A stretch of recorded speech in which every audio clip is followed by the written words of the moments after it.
That's exactly what happened over here. Do you remember when we were on the way? I explained to you about the nomads, shepherds. Well, it's not randomly that I decided just to tell the story over here. It had something to do with the shepherds who discovered the Dead Sea Scrolls over here in 1947. They're over here in wintertime, of course, with their flock of sheep. And just where we pointed for you, the kibbutz, more or less about half a mile away from where we are right now. One of the goats goes, astray. He doesn't see them. He goes on, takes a rock, he throws it behind, just like you've seen in that movie, right behind the rock, and he hears something breaking. He gets all the way and he sees the opening of a cave. Of course, the goat already got scared, he got out of it, and he doesn't go in. He's afraid. He waits once he gets back to his village or to his encampment. That's where he gets his cousin. They come back, they go into the cave, looking, of course, they were hoping for a treasure, and all what they found were jars and scrolls, actually leather parchments, let's say. Disappointed? Yes. Knowing what it is? No. They take it, and they went all the way up to a cousin of mine who lives in Bethlehem, all right, by the name of Kando. And he was just a sandler. They go to him and they ask him to make them a shoelace out of it. That would have been the most expensive shoelace in history. And he said, you know what, where did you find this? They tell him the story. He said, listen, I'll give you some money for that and I'll buy it from you. Bring me everything which you have found. And he pays them a £1 per parchment. A pound at that time, a British pound, used to be a man's salary for a whole month. He takes these parchments and he goes all the way, not all of them of course, 4 of them, and goes all the way to our church in Jerusalem, St. Mark's, the house of John Mark. And he goes to our bishop over there and presents it to him. The bishop says, listen, I can read over here, this looks to me like the words of Isaiah and so on, but I cannot tell you how old they are. You can leave them, I'll investigate and let you know.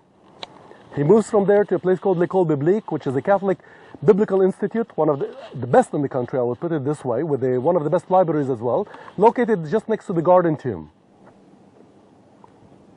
There, the Dominicans, they look at it. Still, they can tell what it is, but they cannot tell how old it is, and for that reason, they go to the Hebrew University. They call a linguistic by the name of Professor Suknik.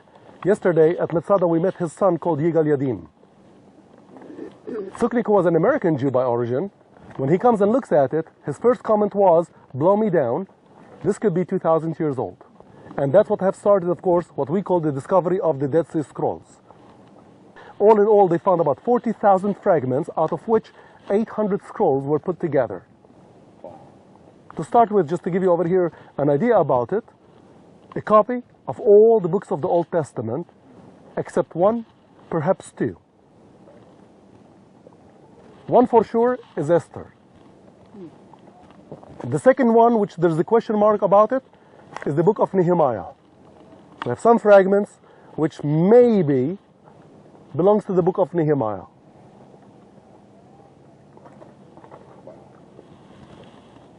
The most copied scrolls which were found over here were that of the book of Daniel. In particular, chapter 9 and 10. Does it ring a bell? Anything interesting about these two chapters in particular? The time of the Messiah. First coming, second coming. The first reign, the second reign. Okay, we are over here coming, encountering a group of Jews who lived over here, who believed that the Messiah is going to be appearing and coming during their lifetime.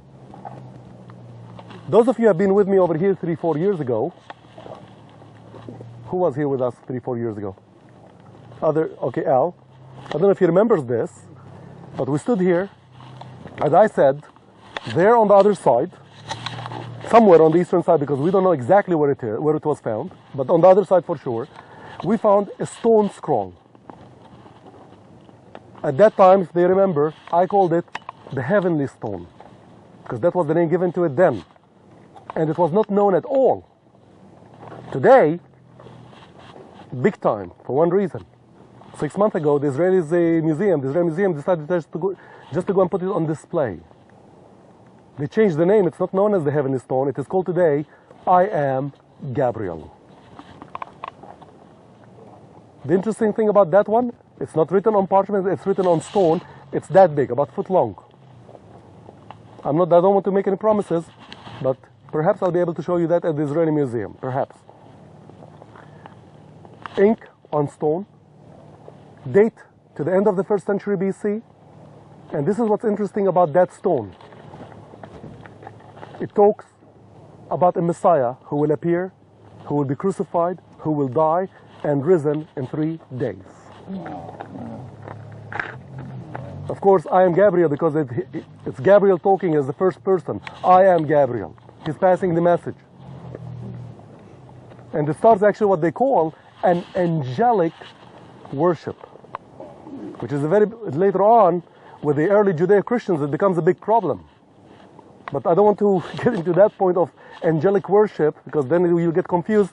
Let's stay with what we are over here. But that stone brings you right now into an era where people were looking for a Messiah. Who were these people? And why did they come to live over here? What was their name? And what was the place where they lived at? Josephus Flavius tells us about 5 cities which stood on the shores of the Dead Sea or nearby. Ein Gedi, which already, of course, by the way, Ein Gedi was also known as Einot Marim, which means Palm Springs. The second one is called Salt, on the other side there. The third one, Jericho, where we go next. The fourth one was called Bet Araba, that's our next stop. If you're to look right now over that date palm plantation, straight behind it you can see dry land, and then there's like a line of buildings. Can you see that? Yeah. These are churches which are being built on the Jordanian side of the River Jordan. You'll be able to see them once we get there because we'll be a few feet away from it. That's the place where Bet Araba, the house of the desert, stood, or better known by the name Bethany, beyond Galilee. Now be careful, when Jesus walked this land there were 3 Galilees. That's one of them. When we go there we'll tell you why it was called Galilee. For the time being, think of the word Gilgal. Bethany beyond Galilee, where John was baptizing at. And another city which was called, or town or village, whatever, which was called Seka, which means arid or dry. Notice, I did not mention the name Qumran, not even once. It was called Seka, which means arid or dry. How did their life look like over here? First of all, this complex behind you, nobody lived in it. Yeah, all this constructed area, nobody lived in it. They dug caves on this ridge which we're standing on and the ridges nearby. Man-made caves. That's where they lived at. The constructed area here, 50%, that's cisterns and ritual bath. And the rest, it's basically the community center. The library, the kitchen, the dining room, right, the pottery manufacturing. A place where they used to manufacture the honey of the Bible. Date syrup.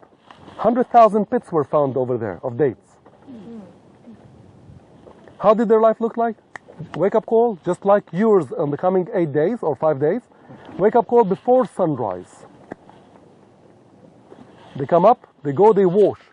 They come to where you're standing. Jerusalem is there, direction of prayer, right? Those who lived over here, they turned their back to Jerusalem and they prayed to the east where the sun comes from. Because they believed that they are the sons of light, while the ones in Jerusalem were living in darkness. Jerusalem is unclean. After they were done with their prayer, they went back for their daily work. By the 5th hour, they had a break to eat something. Back to work. Before sunset, they purified their bodies. They went to have their supper. And then after this, sharing and studies, and then back to bed. This is how their daily life would have looked like over here, all right, 2,000 years ago. And they continually lived over here till the year 68 AD when they were expelled away by the Romans. And this place was abandoned since then. Expelled by whom? Rome. They did not kill them, but Rome, to insult them, they would destroy their literature, their scripture. That's why when Rome, I mean, you could see them coming in a distance, the first thing they did, they went to their library, they took the scrolls out, they rolled the scrolls, they put them in jars, and they buried them in nearby caves, and that's the ones found in jars. Well, the ones found over here, I mean, they were even, some of them were in fragments. That means the Romans might have reached them and really destroyed them. Like in cave number 4, over 4,000 fragments were just scattered on the floor of that cave.